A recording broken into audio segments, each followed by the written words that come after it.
Okay, welcome back to this panel 2. The topic is education, talent, knowledge, and human capital. Key success factors for Penang, right? So, I think today is a bit tight on schedule, so I want to introduce our first panelist speaker, Prof. Dr. Lily Chan, right? Prof. Lily Chan is currently the CEO and the Vice Chancellor of Wawasan Open University in Penang, Malaysia. Right. Prof. Lily Chan, I think, is from Penang, right? Born in Penang, right? So also another Penang night, right? So I'm happy to be with Penang night today.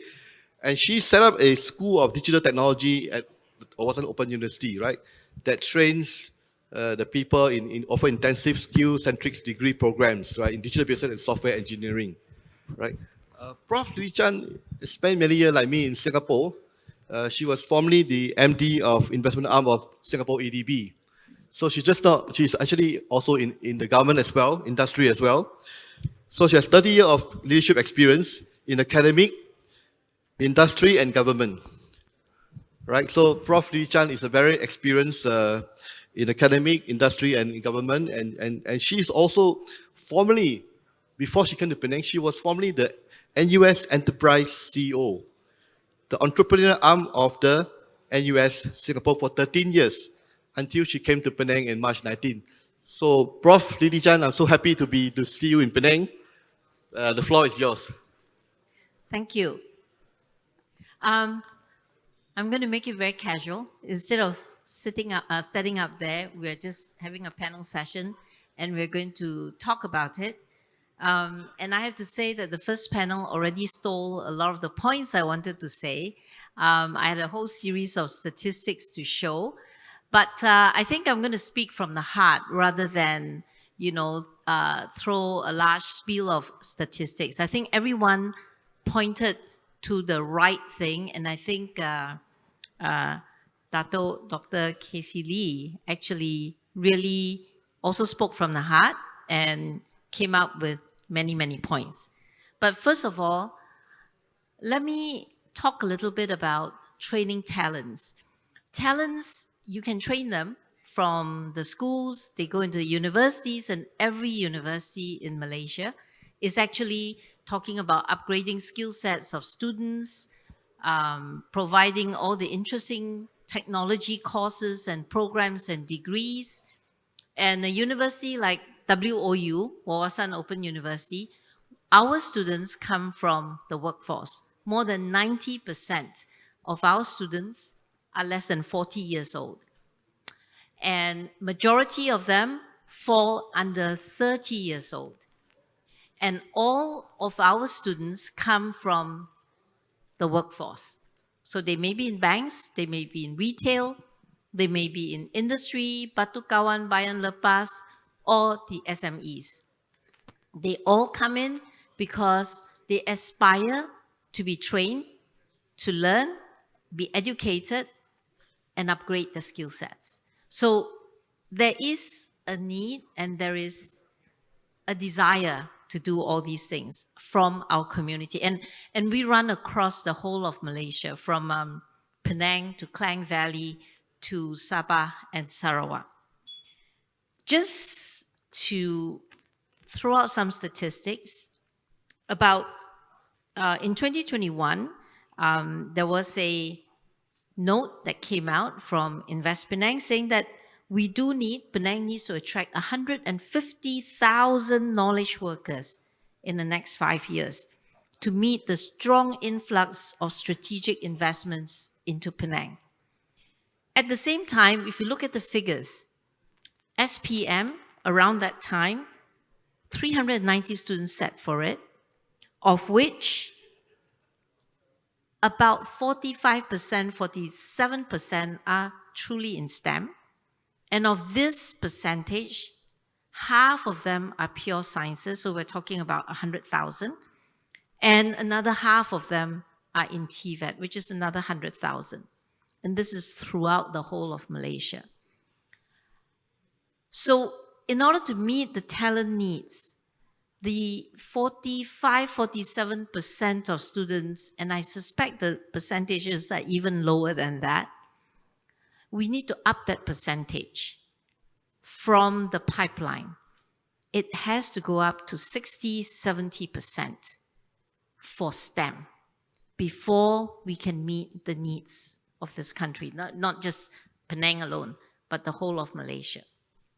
So having given you these statistics, and as what Dato Lee has earlier said, we are the parents.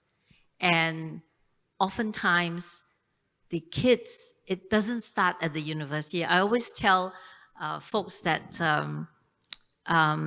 the raw pipeline, the raw material that comes in, if the raw material is not quality trained or quality QC and all that in the younger days, meaning technology, you have to do math, you've got to do science, you've got to do all that.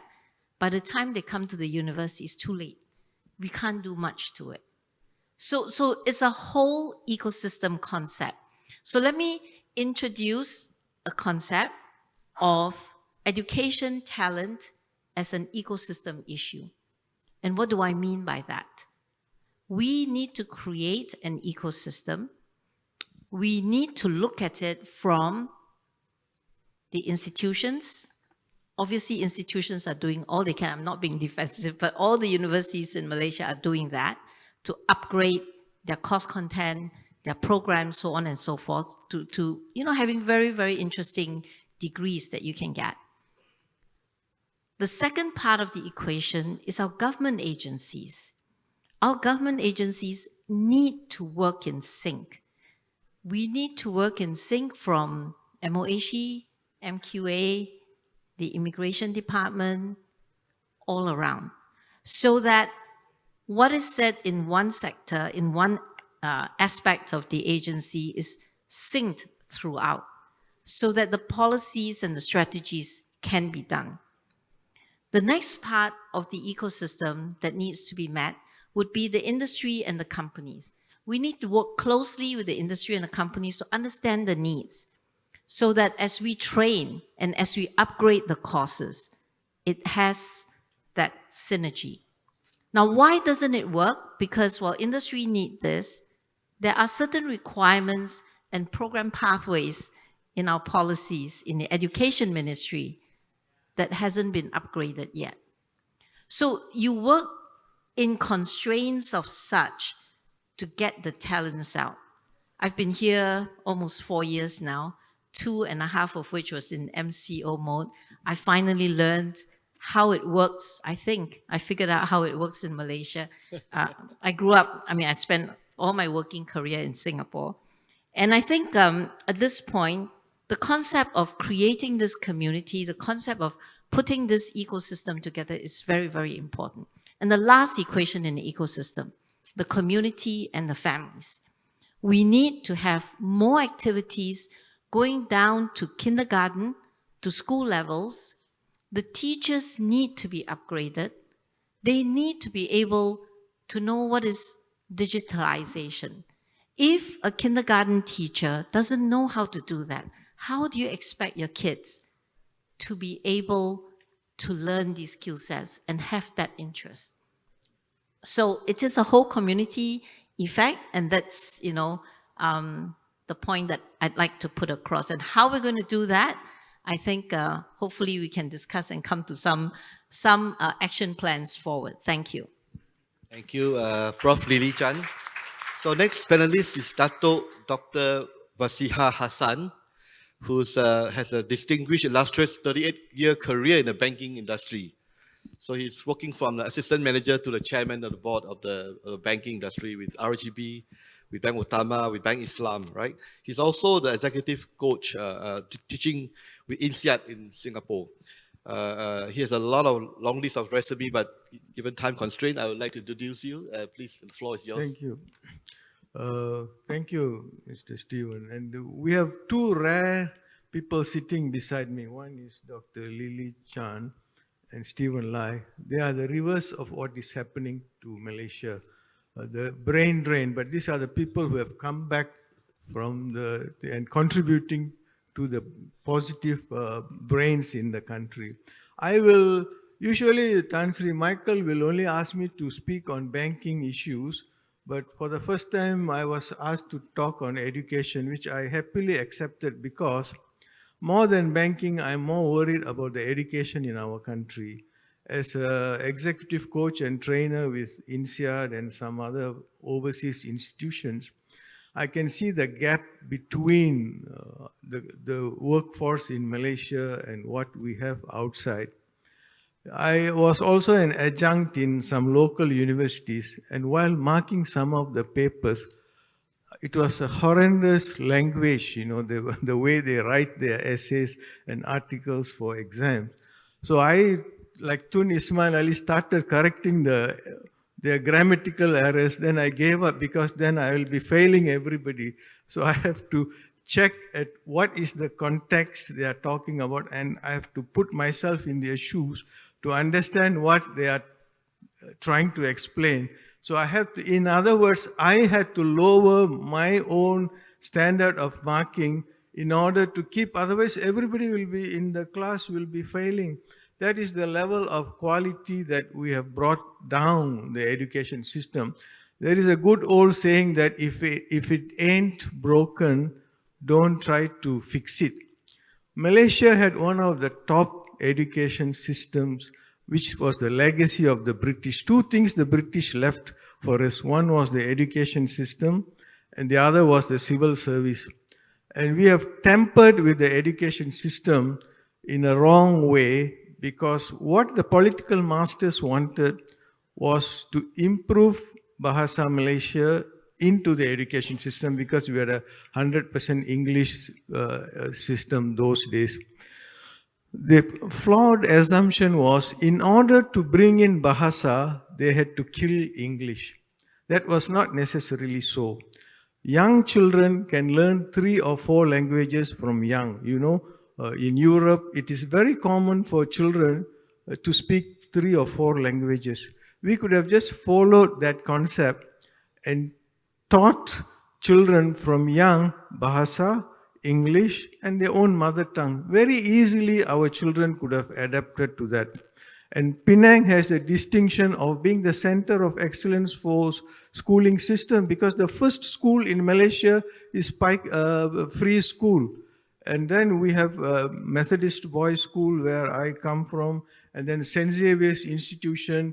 These are the 3 major institutions which contributed to the education system in the country. The other flaw that the education people thought was they killed the missionary schools.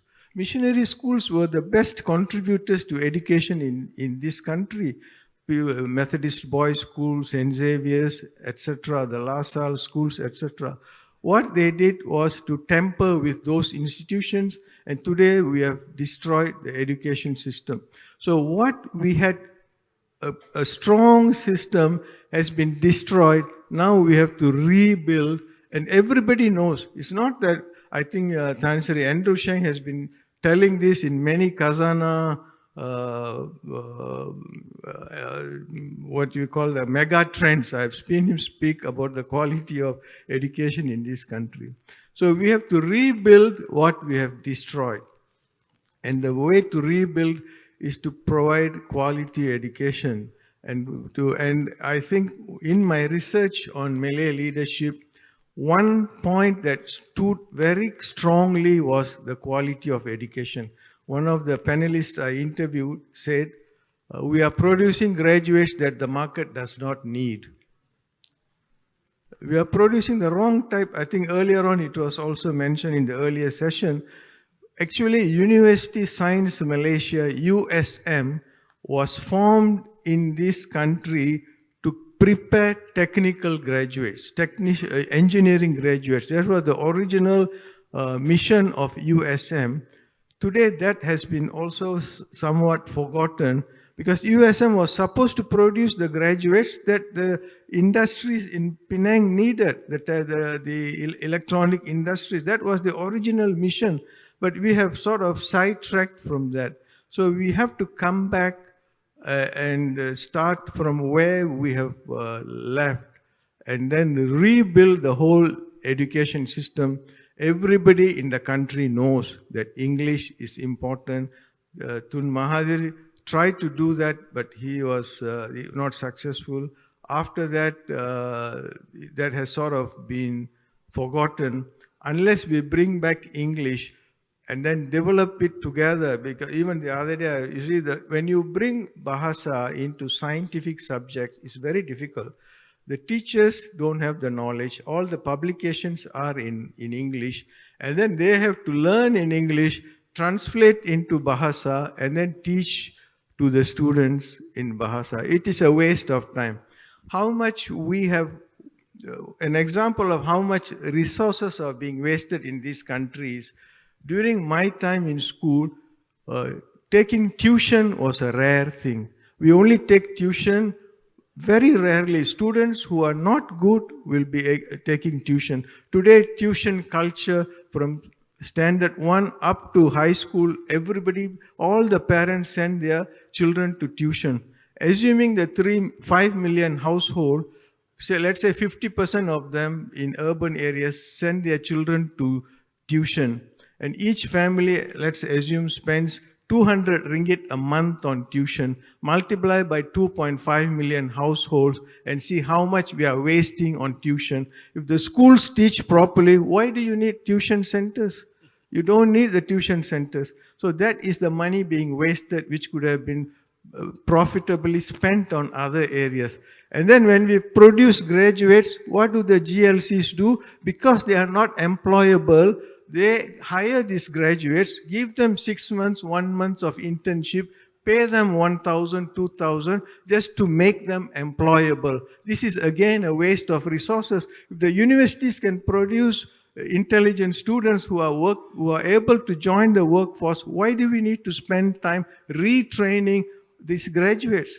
When I came from overseas, I didn't have to be trained. Immediately when I came, I could fit into the job. But today's graduates are not able to fit into the job market because of the poor quality of education. So that's my story. If all these things are redone, then we should have a great country for our future of education. Thank you. Thank you, Doctor, for sharing your passion about how to reinvent our Malaysian system of education. So next panelist is Mr. C.K. Tan. He has a 40-year experience in the E&E industry. He's a mentee of Dato P.Y. Lai. He worked with him for many, many years. Even today, still work with him closely with Dato P.Y. Lai, the first Intel local MD. So he has many years experience. He's currently the VP of NationGate Solution, which is currently listed on the on the Bursa Stock Exchange recently, right? So he must be a rich panda right now, right? Got the pink sheet. So CK, the floor is yours. Very much, Stephen, and all the distinguished guests. Very good morning to you. Today's the theme of this conference is Penang Future Forward. And for this forum or for this session, actually the topics for this is so-called education, talent, knowledge, and human capital, which is termed as the key success factor for Penang and also the driving factor for Penang's growth and prosperity. Okay, so the problem statement which I make known is Penang skill shortage. That's a keyword. Penang skill shortage or talent shortage. So I was told that basically there are 3 questions to ask. You know, how, knowing that this is a reality, what could the government do in order to meet the requirement to attract all the talent? Okay, and especially how can Penang diaspora is something like a dispersion or a spread of, migration of other state people come here and work here, okay? So again, I would say this is a $1 million question. I don't know whether I can have a $1 million answer, but anyway, I'll try. Okay, and the last one actually talk about, the keyword here is the future ready and the industry ready. Now, the first one actually how to attract talent, how to develop talent, and how to make use of all the migrating talent from other state or from overseas in Penang in order to make Penang to become more developed or going up to the value chain. Okay, for those who are old enough in Penang, like me, okay, have gone through the era of 50 years ago, that was in 1972. The time our then Chief Minister Tun Lim Chong Yu was one that went over the time prior to that, Penang was only known as a hawker haven, only famous for hawker food, okay, prior to the industrialization. So our father of industrialization, which is Tun Lim, went over to the US, and then the time, brought back what we call ex-samurais. Okay, all the multinational like Intel, like AMD, like Siemens, National Semiconductor, HP, blah, blah, blah, blah. So that so-called ex-samurai, they are all from semiconductor. By then, in the 1972, nobody know what is semiconductor, let alone, nobody know about electronic, let alone semiconductor.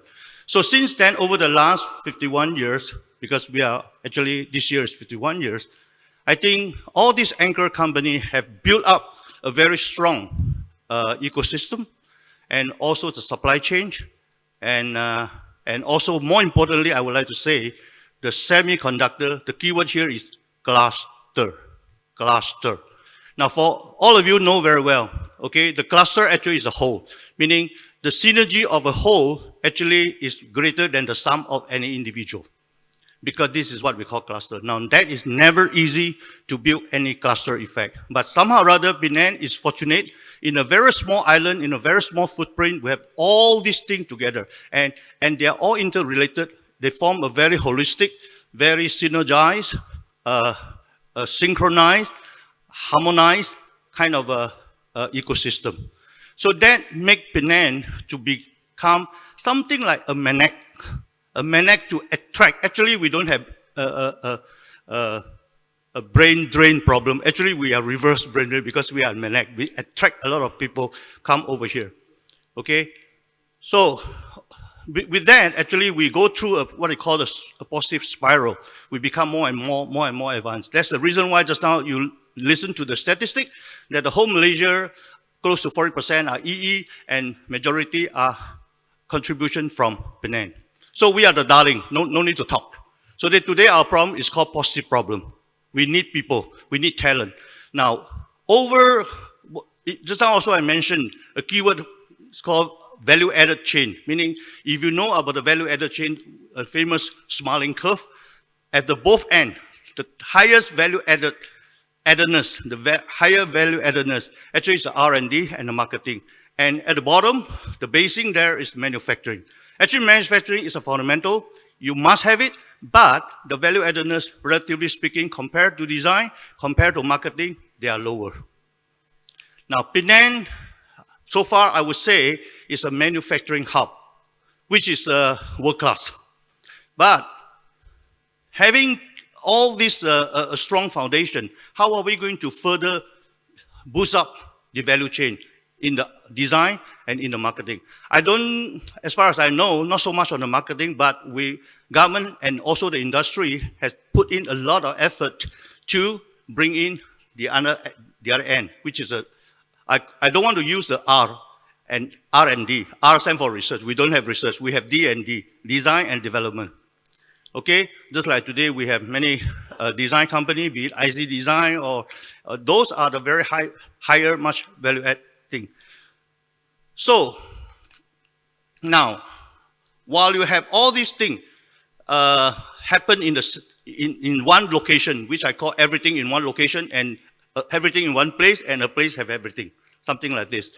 So naturally, you will have overcrowdedness problem. You will have a side effect. What is side effect? Meaning you have a traffic jam. So that is actually traffic, just one example. Meaning when you have that, okay, that is actually is another pulling factor from going forward. Because now the life here may not be that conducive anymore because of all these side effects came up. So you asked me how government can further attract talent, like example from foreign, which is I think beyond our topics because the foreign talent expatriate policy have to rely on federal, state government, that much they could do, okay?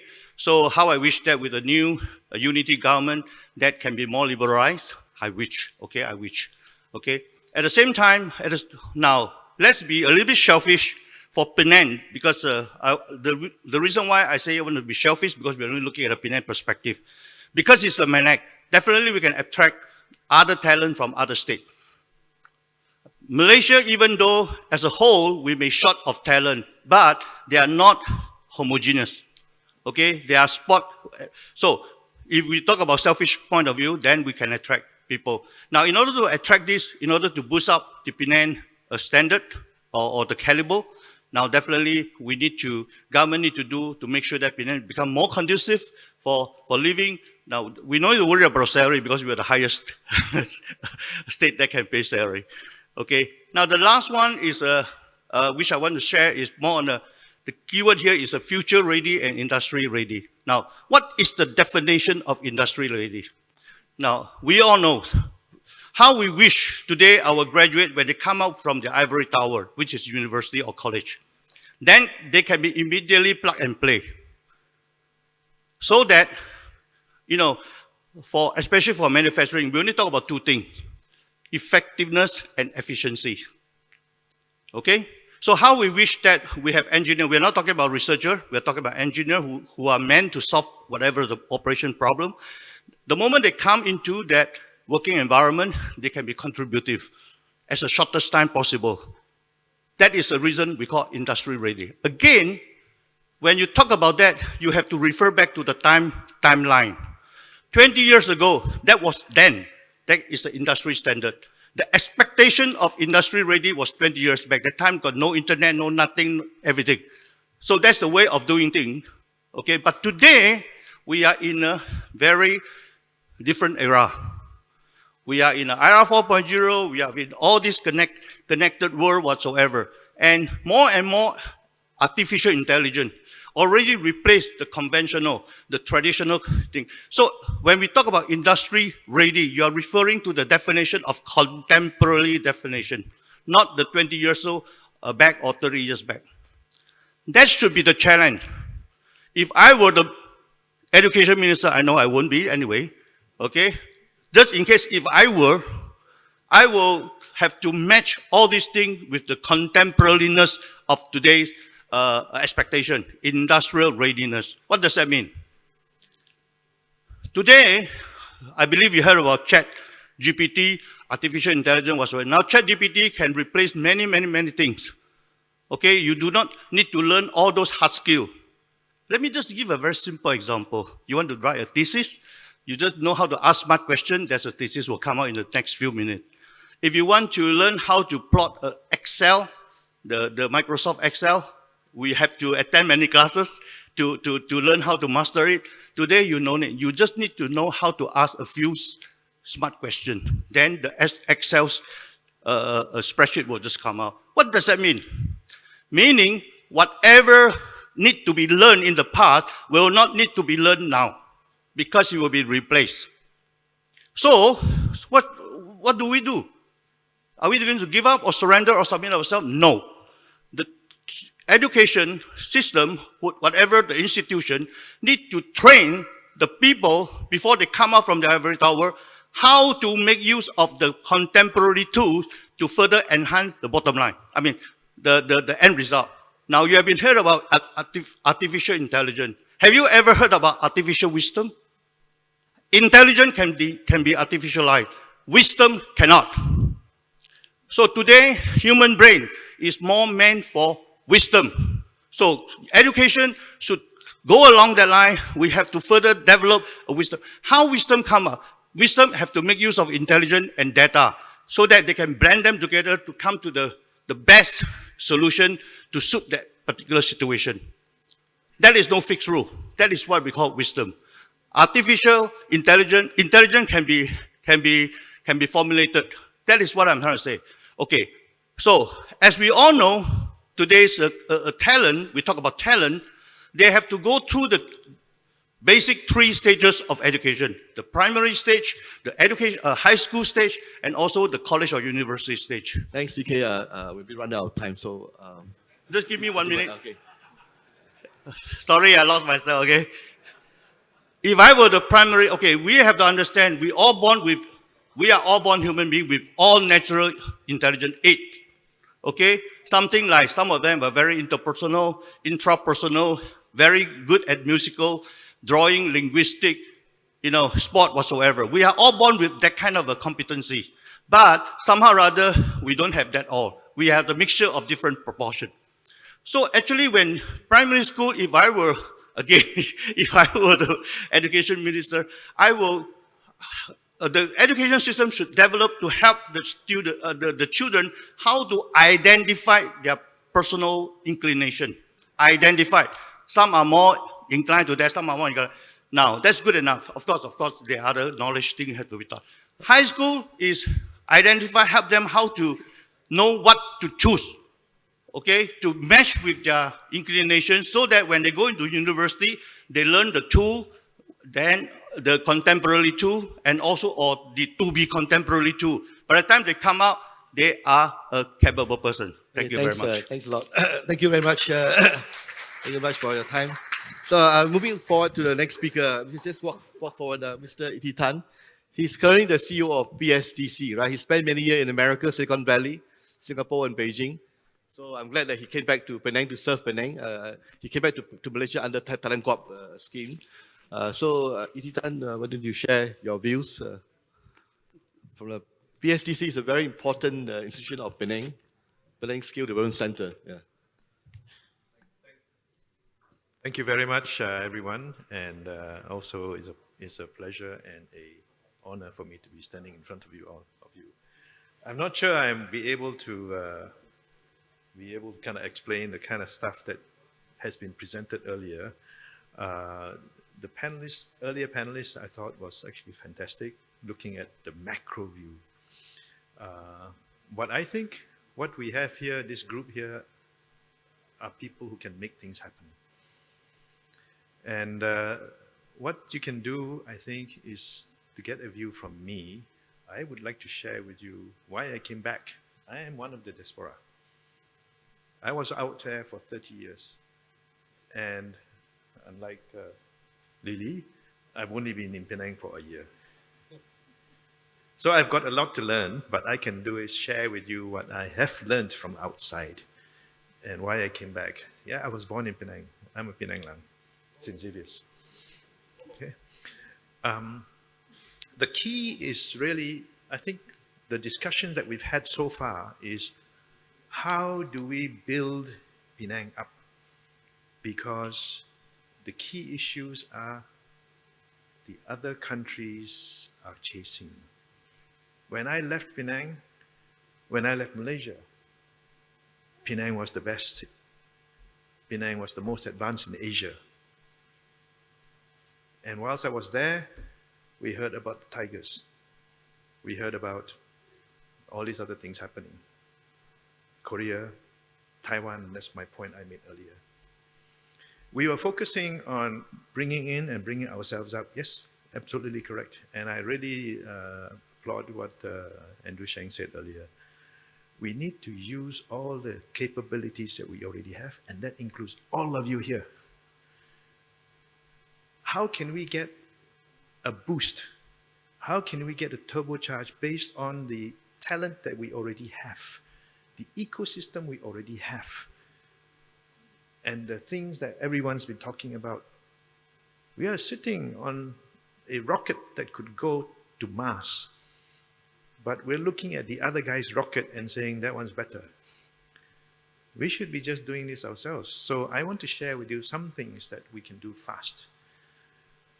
Structural issues we can't do much about. We'll leave it to the people who know how to do. That's what I mean by the macro issues. The micro issues are the one that matters, because the reason I came back is because of family. If you want the diaspora to come back, you can't. They each have to decide. I'm a Penang Lang. I want to come back. because I love my family, because I have something to contribute. The problem is they don't know what is there that would use my talent. I know you're all sitting there thinking, but I do. But actually they don't. My 1 year experience here in Penang made me realize how advanced the technologies are that's in each of your factories. I visited some of yours and would like to visit some more. We have people, small companies, 30, 40, 50 people, and even big ones today, like Vitrox, we all know. That's a homegrown company. But there are also other companies that I share with Dato Sri Lee Kachun. I said, look, we have so many fantastic companies here, but we don't know who they are. What's worse, you might. But the parents in Green Lane, Tanjung Bunga, the only thing they know what's happening in Bayan Lepas is there's an airport. Tell me I'm wrong. If that's the only thing they know, there's an airport, how are they going to feel when their children say, I want to do engineering? Not only that, what they hear, and because I came back, I listened to Grab drivers. I used to work in some big factory, which I won't name. I got burnt out, therefore I'm doing Grab driving. Burnt out. What does burnt out mean? Burnt out means, I've heard it said, this is not my words, I've heard it said, we have no choice. We need to have 2 people do the work of 3. And Tu Sheng, if you ever hear that one, tell everybody that. In fact, some people say, I need 2 people to do the work of 4. You're dead. Vietnam is going to do 2 people to do the work of 10. You're going to compete with that? You can't. You need to start thinking how to make the same people do higher value. You need to start thinking why they want to do the work. We need to change the mindset that engineering is sexy. We need to change the mindset that engineering, innovation is the only way forward. It doesn't mean just do semiconductors. Innovation can be in farming, fisheries, agriculture, green. Any innovation can be anything, but today, if you don't have hardware, it doesn't work. We talk about AI. What do you think AI works on?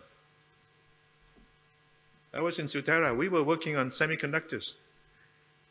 And people, Kazana was trying to sell it. Said, we can't afford.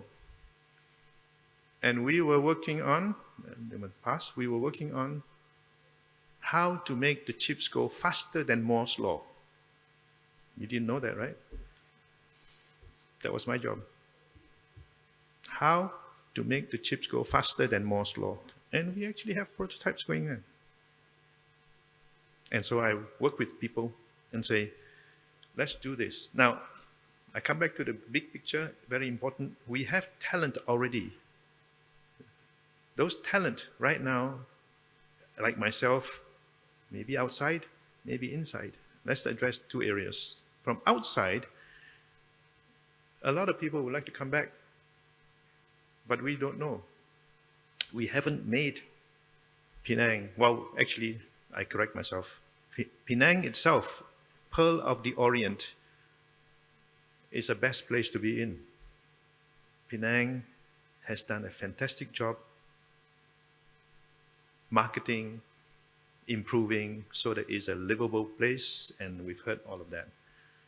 Even people I work with now, who's from outside the Amolangs, right? They want to retire here because of that reason. The second reason actually is, so we already have them. If you are from Penang or you're from Malaysia, you want to come back to Penang.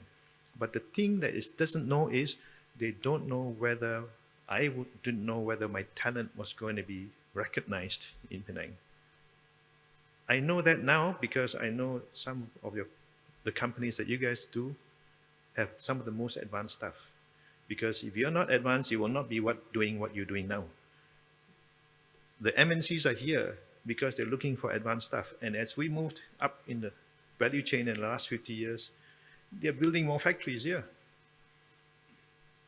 Intel's building a $7 billion factory in Penang. That's times 4. That's $35-40 billion, one factory. They're not going to come here if there is nothing. What we need is to find a way to say, to explain, to promote collectively, to say, I have a technology that is making the smallest, minute fluid I can place on PCs. I can place on printed circuit boards. In fact, I met that company. He tells me, you know what, there are no screws in phones today. Why? Because they're using my technology to glue all the stuff together. They have about 10 different offices in China.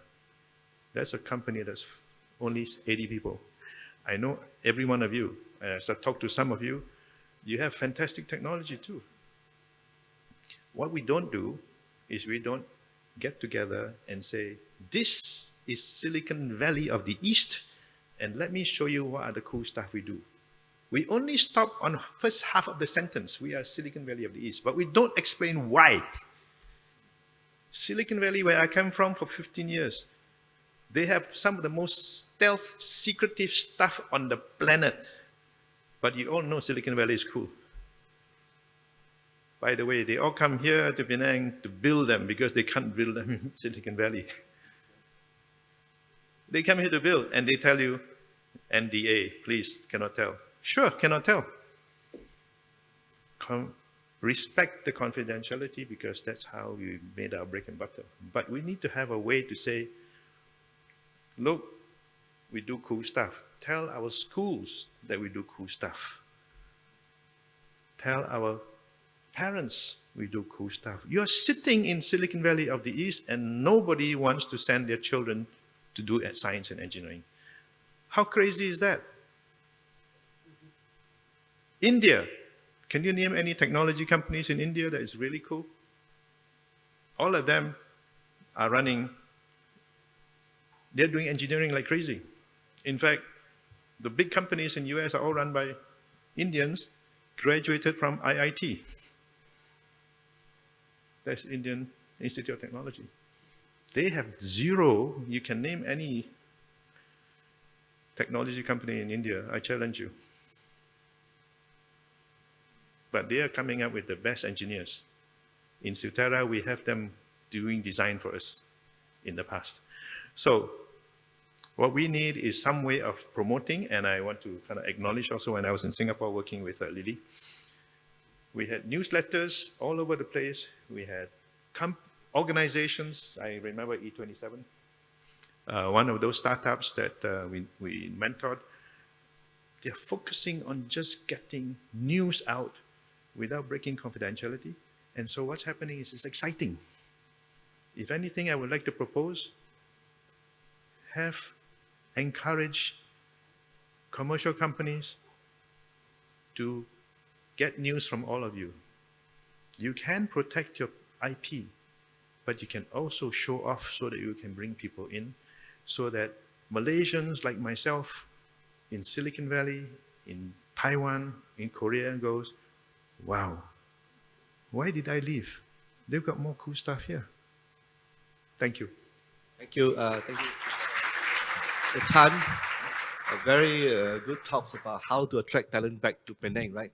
A lot of people living in America want to come back to Penang. In fact, I have friends, classmates from Zhongli want to come back to Penang next 2 years from out Texas. So Penang is a very good place to really to do business, to do R&D, right?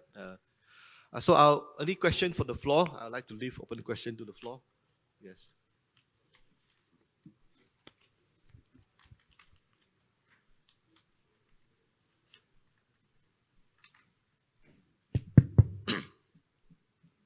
Thank you very much, moderator and panelists. My name is Ho Chin Sun. I'm a Penang boy from St. Xavier's. Kucha si Pajing boy, Pangina. I had the opportunity of during coffee to speak with Tan Sri and William Andrew Chang. And he mentioned something, of course, he wanted to be much bolder during the earlier session. And he shared the vision where the future for talents are usually going not only English proficiency, but Mandarin proficiency. I'd like the panel to address that, how important it is in the years to come. That's number one. The second question, may I ask the second question? Moderator? Okay, great. Oh yeah, thank you very much. Why those talents that left Penang, the talents that left Malaysia, why some of them don't come back? So could it be because of the too much emphasis in our education system on race and religion? Thank you very much.